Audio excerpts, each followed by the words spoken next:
What's up, guys? So we're back at it for another episode of Champion Beyond the Huddle. I'm right here today with Malcolm Bell, defensive back, Yukon Huskies from Montreal, Quebec, right? From Montreal, Yes, Quebec, sir. doing great things out there, man. Thank you for being here today. Yes, sir. No problem. It's a pleasure for me. Perfect. So I'd love to dive into it right from the jump. How's 2024 treating you? How's the family? How's everything, basically? Well, everything be good, thankfully. The family's doing well. 2024 for now has just been a grind. Blessings and everything. For now, it's going good. All right, perfect. So let's start talking about how football started for you. hmm And yeah, so if you could just give us a glimpse of that a little bit, man. How did you start playing this game?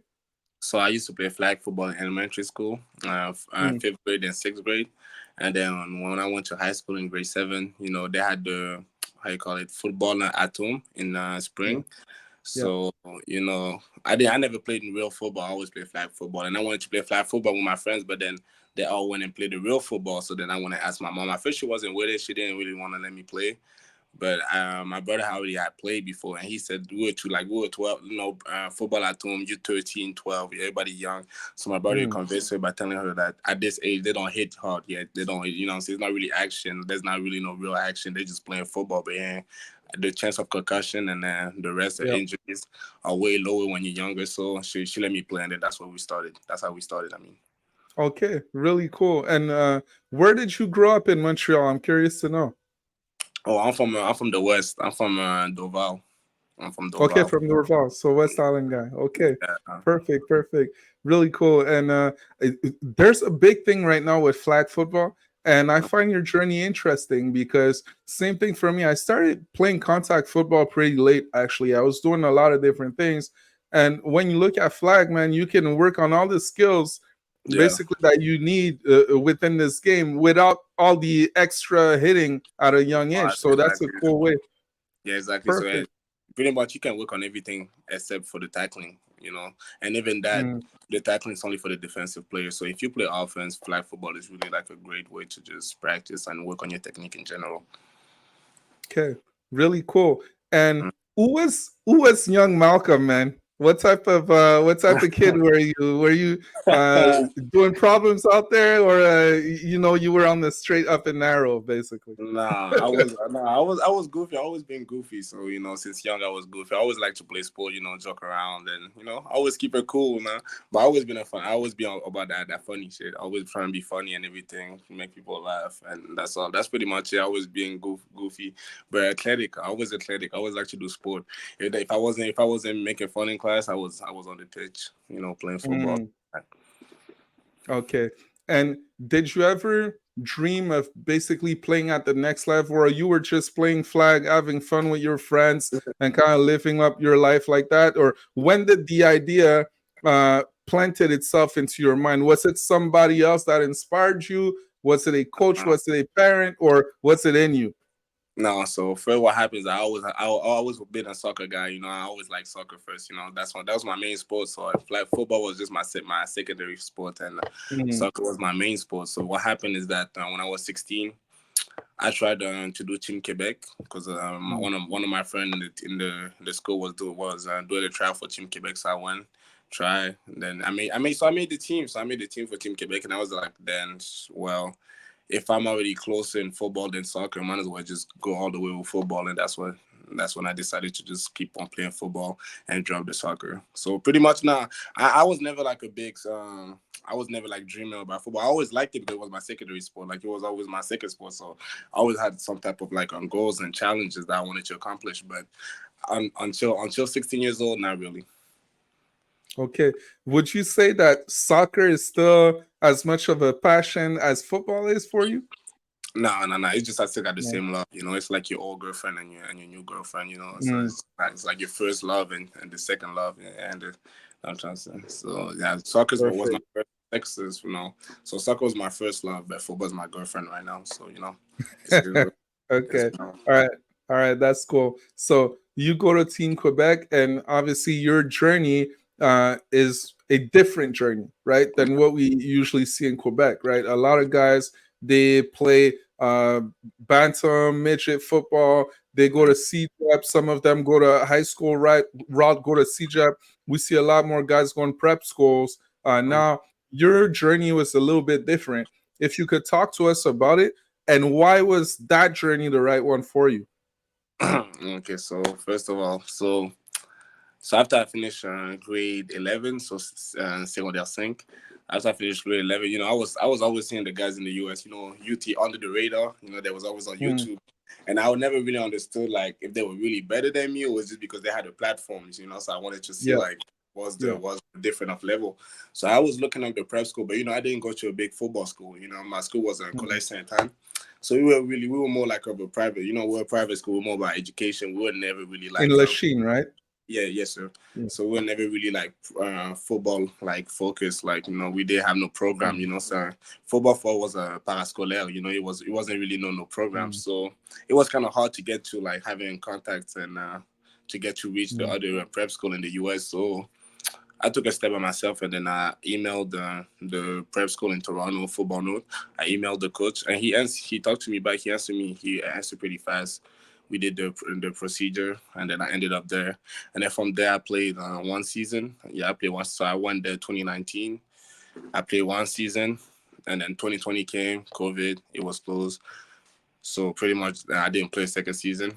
I didn't play grade 13, and then after I got recruited by Uconn, and then I went. And then for why, the reason why it was good for me, I guess, to play over there. I don't know. I guess the route. I don't know, to be honest. Everybody got different route. mm. At the end of the day, your Yeah, route is your route. So even if I would have made another route, hopefully, if God wanted to, I would have still be here. But thank God it was a good route. So we're perfect. And the thing about that, maybe it's wanting to leave home. What maybe it's trying to challenge yourself, experiencing something different. I'm curious to know when you got to Football North. Okay, yeah. first time leaving home. Definitely, you go to College Sainte-Anne, nice Mm. little school in Lachine. End up in Toronto by yourself. What did you learn in that process? Did you go through any challenges, or did you just picked up the ball and ran with it? No, there's a lot of challenges when you first is the language barrier, because at first like I'm a guy from the West, but I'm not Anglophone from the jump. I'm Mm. Francophone. So, I was so I had to learn how to speak, not to learn how to speak, just had to be fluid. Had to learn how to be Speak fluid with it. Toronto English. Yeah, Toronto to English. I've never had to pick up the accent and everything, but Yeah. yeah. So now there was that, and then but for the rest, to be honest, it wasn't hard because at the end of the day, they were still Canadian. Like it was still my people. I don't know, like I'm trying. It's not Mm. like I left the country. I just went to another province. So except for maybe for the language, it wasn't because the football part was never a problem. The football part we were cool on that part. That was not no problem. And then the housing and everything, it wasn't no problem that too because I was living with my sister for a little bit and then she left and then I Mm. was by myself. But then that was okay. And then if anything I can say, learn how to live by yourself. Just like when you got problems, you can't really call mom or dad. You just got to Yep. fix it by yourself, and that's pretty much it. And pretty much Okay. it. Yeah, it wasn't All too right. much too hard. Yeah. Cool stuff. And obviously, you go from Football North to Yukon. Was there any other schools in the picture in that process? Yeah, first there was Eastern Michigan, Toledo. Like Mm. there was a couple more schools. Like I think I had 5 total offer, including UConn. But then the thing is that when COVID happened, I didn't have no senior year, and the junior camp season. That's the best. That's when you really make your money, and that's when you really Yeah. get the offer before you go Yeah. to your senior year. And me, unfortunately, I didn't have that because of COVID, so I pretty much lost Mm. everything. And then, so when I lost everything during the summer. I was just training. Hopefully that somebody called me, and then thank God you can call me, and then they gave me an offer, and then I got here. Okay. Real cool. So tell us, what does it mean? And probably it means a lot of things for you, but what does it mean to be a Husky, right? To be at UConn. This is your school. This is your team. Mhm. This is where you chose to kind of develop yourself, sharpen yourself, open up your future in football and life. So, what does it mean for you to be a Husky? At the end of the day, being a Husky is pride. When I had nothing, they gave me everything. So that's the first thing I had to mention. So I can't really leave them, And then, they show me everything. They show me everything in terms of D1 aspect, how things got to be done, all them trips, all them friendship, all them relationship connections. So being a Husky really mean like a lot for me. I'm trying to say at the end of the day, that's when I think about America, the only thing that I can think about is Uconn Husky, and so that's the only image I have of America. So, and then they show me a great image and great scenery, great people, great food that I get treated well. So at the end of the day, always be family. I only know how to bleed blue and white. So that's it. That's all. Okay, really cool. And I've kind of looked through your story a little bit just to know a bit more about you before the call. And one thing that came out as you were getting recruited and what people were saying about you is that you were a great athlete, right? This was like a good trait for you. You also had kind of that chip on your shoulder where just being from Canada, sometimes you're overlooked, Yes. but you believed you had the opportunity to if you were given the opportunity, you could show what you were about and that you were more than just an athlete. You were also, man, smart. You could learn this game, all of that. So if you could just tell us about that chip you have on your shoulder, or what does it mean to now get to showcase what you're about and be given a chance that you feel you deserve? At the end of the day, we're gonna make it in by anyway, So at least when they give us that opportunity, I think it was a great moment to just show that it doesn't matter where you come from. It's all about heart. You know what I'm trying to say? As long as you got a heart, doesn't matter where if you're from there or there. Just come show me what you can do on the field. And they give me a time to be on the field, and then I show what I can do. That's all it is, because like you said, being from Canada, you being overlooked, they think, what I'm saying, it's not the same because we're Canadian. By the end of the day, the ball don't lie, Football don't lie. If somebody's good on the field, it's gonna be good everyone on the field. Doesn't matter if that field is in the US, that field in Canada, that field in Mexico, in Europe. Doesn't matter. The field is the field. So the person on the field and the person in the city is not the same thing. You can be somebody in the city and do all that, and you're from that city, that place, that state. But who are you on the field? That's what we really respect you, and you get your respect from. You said something that's very deep, Malcolm, and something that I love about this game. You said that football doesn't lie, and once you're on that field, once you're in between those lines, you find out a lot of things about people. But just beyond talent, you find out if someone's selfish. You find out if they're really about the team. You find out if they're truly a leader. Up on that field, when you have that helmet on, you can't hide and you can't lie, right? So now let's talk about again, you were a great athlete coming up, being recruited. I have a question for you. In your opinion, what's gonna truly unlock, your full potential and your goals? Is it your talent, or is it, you talked about heart also? You talked about everything else. What's really most important in your opinion in order to be great? I just gotta be pissed off. That's my only thing. Like I told you, I like to be funny and everything, but that's the problem too. Sometimes it's not time to be funny. It's time to just be pissed off. I'm already athletic and everybody know that. But the thing with me is that sometimes I get too sloppy and everything. That's when I can start losing battles. But when I'm locked in and I'm up to myself, then I'm pissed off and I ain't seeing nobody. I'm gonna see straight and I'm not focused by the distraction. That's when I can really play my football up to my potential. But so if I gotta say something, I gotta keep on improving. It would be that, just being pissed off every time. Less on the cool, relax, and we're gonna get it next time. Just get it now. And by being pissed off, do you call that competitiveness also at the same time? Because the reality of this game, and it's also the same thing in life, is that you get a lot of people sometimes who are mistaken and who are too passive and who thinks everything is a game. Yeah, but you're out there one way or another to get something, to contribute to something, and other people want what you want, right? Exactly. So someone has to win, someone has to compete. So is it that mindset that falls into it?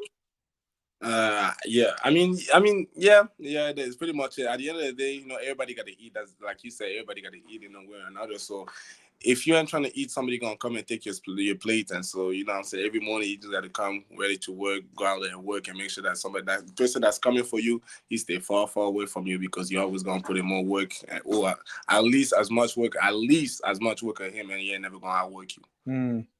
Love it. Love it. Um, who or what do you play for? Oh, that's simple, family. Oh, I know Mm, shit. That's definitely I know other question. That's for the parents. We do everything we do is for mm, the parents for the last name. Bell. That's all we do it for Bell. mm. What does that name mean to you? And obviously, all throughout the process, man, how much of an impact did they have on you?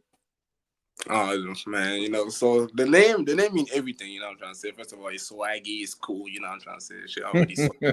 So nah, but at the end of the day, it's family. So I'm the last sibling. I'm the last sibling. So when I think about the name, I can see the whole picture of the family, all my brothers and sisters and everything. And growing up.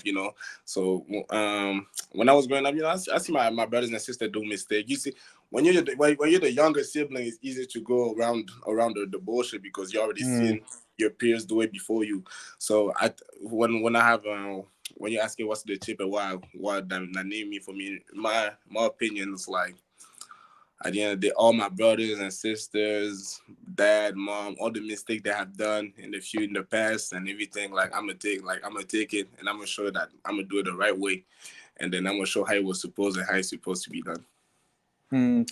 I think that's a great thing to listen to and to understand very carefully for any athletes coming up listening to this is that you were the younger brother, as you said, the youngest sibling, so Mm-hmm. you were exposed to a lot of things, right? Yeah. So there's humility that comes into it where, man, you're given the blueprint, you're giving a lot of different things. So man, if you actually listen, if you actually put in the work, you have the opportunity to be one of the best because you're giving the blueprint, right? So all these athletes coming up, that's kind of the same thing where you don't know what you don't know. So when you get a chance to listen to somebody else, when you get a chance to take something, you still be yourself. But man, you put your ego aside and you listen because when you're exposed to things you haven't seen before, you can rise to the level of the competition. Definitely. All Exactly. right. So that it's like when you do warm up, we do the warm up line.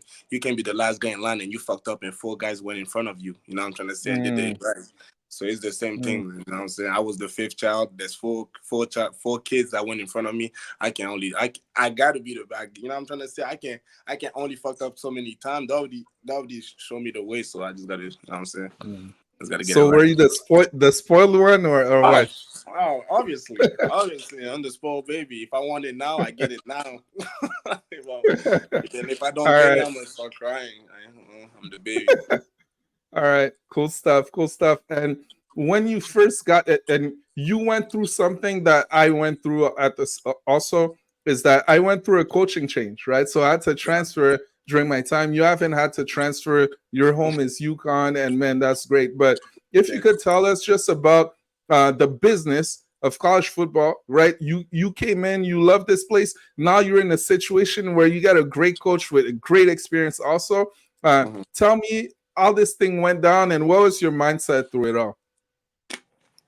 Hmm. All this thing went down, so I was just grateful. And to be Mm, honest, I was just grateful I was still here because at the end of the day, mm, it's a business. And I was trying to say, when they change coaches, I can yeah. only do so much. At the end of the day, it's only God and the coaches and me. You know what I'm trying to say? If you want to keep me, he keep me. If you don't, he don't. But thankfully, because Mm, we're hard worker, the whole time we were registered and the whole time I was with Randy, I put in hard work and I think he seen it on film and he allowed me. I mean, not allow me, but he felt like I was one of the players that stay in the team and like he needed. And thankfully, I'm still here. But now at the end of the day, when coach changes, like like you said, we ain't got no power. We're powerless on that. So when Mora came, I just had to do the hard work and just make sure you keep on working. 'Cause at the end of the day, doesn't matter who the coaches is. Every coaches love a hard worker. So just put in hard work. yeah. That's all. Yeah. Okay. Really cool. And Jim Mora is setting a certain standard, is bringing a specific culture to Yukon. That's really cool to see. By the way, so if you could just talk to us of what this culture is all about, and what's the main takeaway that you get from it. What is culture all about? It's all about greatness. That's all every day, from morning to noon. noon to night, all he talk about is greatness. So he's been somebody that been around greatness so much. He's been exposed to greatness. He's seen Joe Montana, he's seen Jerry Rice and all that. So every day he be telling us about how to be great. He be sending us them little quotes. He be giving us little messages and everything, videos for us to understand and see. And even his speeches, I probably one of the coaches with the best speeches in my opinion, to motivate somebody. So at the end of the day, with the culture and brotherhood, that's something else that he really emphasized to brotherhood, making sure that if somebody fuck up, it should reach to the coaches. Like the players should handle it before you even get to the coaches. Because at the end of the day, like you say, the team is the players, The coaches can only do so much. The coaches, it says in their name, they're just here to coaches. It's not the team, like the coaches. So the team is always the players. So that's he always showed us, like, if we act like pro, we're gonna get treated like pro. If we act like kid, we're gonna get treated like kids. So at the end of the day, everybody claim that they want to be pro. So he makes sure that, okay, if you want to go pro, act like a pro, and this is what it takes to act like a pro. And if you can't be up to the standard, might as well ring the bell and go home. Wow. Really cool, man. And you talked about the brotherhood. That's another thing that's really cool about this game. Again, just I don't know if it's because it's so physical or one way or another, like you said, you can't lie within this game. So you get to see somebody in the eye and know what they're about. And it creates like very, very strong bonds. Being from Canada, there's a long line of Canadian players that went to Uconn, of Quebec players that went to Uconn and did very good things. So if you could tell us about that brotherhood, man, as some of these guys reached out to you, are they staying close? Did you get some advice? How did you live it up, basically? So like you said, there's a long line of between Yukon and Quebec. So when I first came, there was already like four players from Quebec. So I already knew a couple other guys. So when I came, it was nice. So there was Terrence. Terrence went to Dalbeville, so I already knew him since I was a kid. So I had him. Then with Terrence, they had KC, Kevin Crusius. That was a good friend. So he helped me a lot. Chris Fulton, he's not from Montreal, but he's from Quebec. So same thing. But the Chris Fulton, so I didn't know him. I didn't know him before I came here. So that was a surprise. And then I met him. He's from La Beauce. He got an accent and everything. He's funny. And then there was Jack. I've been Jack. He's from the West. I'm from the West. He didn't know me personally because I was younger than him. But Jack, I've been knowing because he went to John Abbott, and that's the CJEP of the area. So I've been new Jack. And then it was good. But then for the other guys that was there before, like Urgy and them boys, I didn't really know them, because I didn't really know about Uconn in general. So when I first came, it was good. And then they helped me a lot, and especially it was funny in the locker room. If we wanted to talk between us, we just speak French. They showed me the around. They showed me how things move, how things function, how to move around. And but then it was pretty good. And now that they're gone, now it's my turn to do the same for the other guys that be coming from Quebec and Montreal, or even Canada in general. So it's pretty good though. In general, it's pretty good. Like there's a nice little pipeline between Quebec and Yukon. It's good. Nice, man. Really cool. And do you feel like it's important for you to just take on the role of helping somebody else up also, or you kind of do your thing? I remember me when I was playing, there's a lot of guys who are coaching now or that went pro that were reaching out, and I knew nothing about them, but I knew they came from where I came from. And basically any advice, anything I could give, just to inspire, just to set them straight a little bit, tell them the truth so they're ready for it, man. So we could help them in their journey. That was important to me. Do you take on that role a little bit? Obviously, you're here, man, looking to make an impact. If you could tell us about that, just being from Canada, what does that mean for you? Doing well and inspiring somebody else. Okay. Now, usually, to be honest, at the end of the day, like being from Canada, there's a bigger chip on, like you said, there's a bigger chip on the shoulder because we're not overrated, we're underrated, and overlooked. That's what I meant. We're overlooked, and so every time I see somebody from Canada in the US, I already know what he had to go through. I'm trying to say? We understand. We already have a mutual understanding because pretty much at the end of the day, it's pretty much the same everywhere, especially for the guys. Me, it's different because at least I had some people from Canada already here, especially from Montreal and Quebec. So I can't even imagine for the guys that had nobody. and they had nobody from home. They're straight from Canada. You know, we don't speak the same. We don't have the same accent. We don't have the same slang. And Lord knows, you know, what they had to go through is, you know, it's we're different. Like it's, you know, say we're not just saying you going to another. It's not like when you're younger, you just go to another school. Nah, you go to another country. You know, what I'm trying to say, you go to a whole other culture. So every time I see somebody that came from the same place as me, go through the same experience as me, obviously they don't have that little lien d'appartenance, you know. I don't even know how to say it in For English. sure. Lien d'appartenance. So every time, you know, I'm just trying to make it seem like I be, you know, I be trying to now say get in touch with them, but not to say too much. I just be saying the basic, you know, what you got to do, but pretty much just stay yourself at the end of the day. So stay true to yourself. That's all. At the end of the day, that's all it is. You got to make sure that when you leave and you come back to Canada, we know you're still the same. You're still the same person, but always get to know other people. Always get to understand another culture, because at the end of the day, when you understand the culture and when you know a culture and when you get to the whereabouts of the culture, you know, it's easier to get into the culture, you know, to live in the place. You know, don't be too close. Be open, but don't be too open. You know, that's all it is. Cool, man. Could you tell us about the what do you guys call it in Uconn? Zero Dark Fridays? Zero Yeah, Dark zero dark Fridays? Friday. Could Yeah. you tell us about that a little bit? That's hell. That's hell. That's hell. That's straight pain. Straight pain. But at the end of the day, it's just to see what you're willing to do for the team. It's just work, you know. Wake up in the morning, you go to work. That's all. That's it. That's all. You know. We gotta really be emphasizing on the just do your work. You know. Don't think about the future. Don't think about the past. Like we always say, Tuesday don't care about Monday. Wednesday don't care about what happened in Tuesday. Thursday. So, you know, when we wake up on Zero Dark Friday, yes, we're gonna do it. We know it's gonna be hard and it's gonna be challenging and it's gonna be cold, this, that. But at the end of the day, it's just to make you understand that just get through it. Like in life, it ain't gonna be easy. Just do what you gotta do and keep on going. So that, you know what I'm saying? So that's all it is, man. It's a brotherhood and it's a challenge. You know what I'm saying? You got teams, it's a little challenge, you know, you compete and everything, you work hard. It's really just about hard work. And at the end of the day, everybody do it in this country, you know. It's not like we're doing something special. It's like we just give it a little name with it and a little, you know, a little swag to it. But at the end of the day, really cool, man. And I find just in general, man, younger athletes or in life in general, people need to do hard things a little bit more.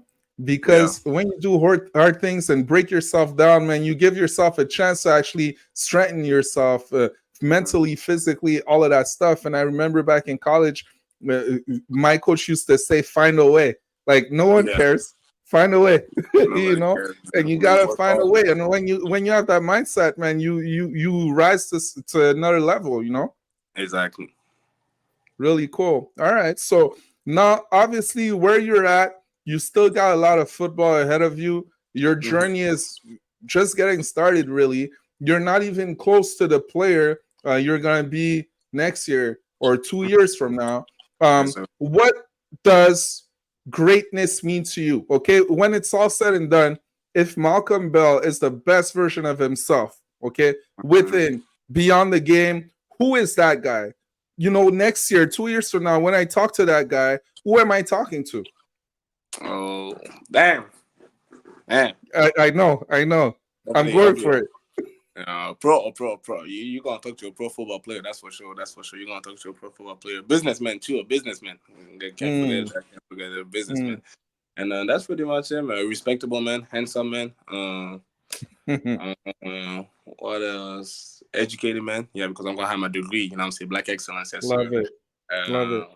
What else, man? That's pretty much, man. A smiling man, because, you know what I'm saying, hopefully we're gonna be happy where we at in life by that time. And that's pretty much it, man. That's pretty much respectable, handsome, you know what I'm saying? Pro, educated, black man. There you go. Perfect. And if let's say there's a kid back home or anywhere else, really, forget about just back home. We're one big football family in the end. You know, anyone who's done this is connected one way or another, right? We think the same things. We're different, but man, we're part of the same fabric, right? So if someone coming up is looking to do something for themselves, is looking to make something out of themselves, maximize their potential, as we say, but they don't know what they don't know. Okay, they don't know what they don't know. If there were three things that you could tell them that are most important, in your opinion, in order to make that step, in order to compete against guys like you? Because ultimately, that's the thing, is that if they want to rise up, they have to be where you're at. And same Yeah. thing for you, man. If you talked about being a pro, you talked about a lot of things. You have to be where somebody else is at also, right? You have to rise. So what is it that they should know, in your opinion? To get to this point, okay. There's always somebody. There's always somebody in your bike. You know what I'm saying? There's always somebody chasing you. So that's the one thing. So everybody says sleep is nice, but you just got to understand how much you want to sleep, because there's always somebody sleeping less than you and putting more work than you. You know what I'm saying? Always, calculate that. Second of all, it's not because somebody's better than you today that he's gonna be better than you tomorrow. So I'm saying, don't be mad that somebody's better than you today. Just make sure that we're gonna keep on working, and that eventually we're gonna surpass that person, because nobody start the best. So that's I'm trying to say, that's something that people need to understand, and nobody stay at the top. I'm trying to say, because to stay at the top, you gotta keep working. Even that, like they say, winning ain't got no loyalty. It's not because you're winning today that you're gonna win tomorrow. So I'm saying, just keep it in your mouth, in your mind. And then the third one, I'll say, find a goal, make a plan, and then execute. That's all it is. Find a goal, make a plan, and execute. You find what you want to do in life. You find how you get there, and then you just execute how to get there. That's pretty much it. Love it, man. So I'm listening to you very carefully, and the words that come out for the first thing you talked about, I hear urgency. Urgency. You can't wait for things. You can't wait for someone's permission, right? You didn't wait for anybody's permission. You went down. You reached out. You reached out to that coach at Football North. You went down there, man. You did your thing. No one gave you permission, right? So urgency, definitely. The second word that I think about is patience also. And you're so right, man. I find patience is a superpower, where we want things right now and we don't understand that greatness takes time. If that's what you want, if you just want to be good, maybe it can happen a little fast, but people want to be great, man. They're out there for the long game. They're out there for the long game. They're looking further. And by looking further leads me to my third point that you talked about, the importance of having a vision. You need to see something in your mind before other people see it. Exactly. This is what allows you to wake up in the morning on Zero Dark Fridays, knowing it's going to be tough today, and going anyways, right? Going anyways, because there's something that pushes you that's just bigger and bigger than that. So that's really cool, man. Thanks a lot for that. Hopefully you guys are taking notes, because you should. All right, man.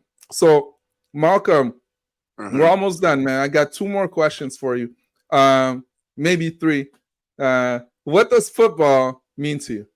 Oh, I mean everything. I mean, I ain't got to go too far. I mean everything that we got today is because of football. So at the end of the day, if it wasn't for football, we wouldn't be here on this platform right now talking to you. So I mean everything. If it wasn't for football, I wouldn't be at school. So if it wasn't for football, I wouldn't know how to speak English. You know what I'm trying to say? And then if it wasn't for football, I wouldn't meet all these people. If it wasn't for football, I wouldn't meet Jim Mora. If it wasn't for football, I would never travel to the US. If it wasn't for football, there would be a lot of things. So I mean everything. Definitely. I'd like to add something to that, if that's all right, man, because you're so right. Football plays such a huge role in all of that, okay? But you also talked about that person who's great, that Malcolm in a few years that accomplishes all these things. I just want to remind you, and it's something anyways, that one day when football is not there, you also did all these things, right? So football kind of opened the door, but you stepped in it, right? And if you stepped in it, you can still step into whatever. So, like for me, it's weird to say, but I realized that I never even liked football. It's weird to say. It's like super weird, because I love the game. I was committed to it.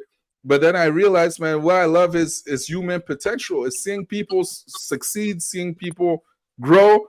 And man, I can have that in anything else, right? When the game is all said and done. So, anyways, man, you have that within you. So I think that's super cool. Yes, sir. All right, man. And last question. If you could tell us, man, about your greatest or no, your welcome to college football moment. What was your welcome to college football moment? So first spring practice. Yeah, man, they went to me like 3 times and they scored 3 touchdowns. Pow, pow, pow. Fade after fade after fade. I remember the first time was KC. KC fade. Boom. Key killing fade. Boom. Gap fade. Boom. After that Yeah. practice. Oh my God. It wasn't funny in the locker room. Hey boy, we told you it was coming for you, boy. Hey. Man, shit was not funny. That's welcome to college. All No, right. Perfect, man. So this is it for today, man. I have to tell you, I really enjoyed this conversation. I enjoyed getting to know you, but definitely seeing a glimpse of your mindset and what's to come. Like I see who you are today without even knowing you, but now I have a clear vision of who you're gonna be next year, 2 years from now, 3 years from now, and I only see great things, man. So thanks for the conversation. Thanks for inspiring people, sharing your journey. Man, I appreciate you for sure. That's no problem, man. It was a pleasure to be here. Thank you for the invite and everything, man. Of course, man. So, guys, this is another episode of Champion Beyond the Huddle. So, I'm telling you guys right now, okay, don't just watch the show and don't subscribe, okay, and don't like and comment or share. This is not how it works, okay. This is not how it works. These guys, man, we're grateful to have them. They're doing great things. So, if you learn something, if you've been inspired, man, go subscribe, go share it to someone, spread the word. Okay. I appreciate you guys. See you next time. Take care. No problem. You too.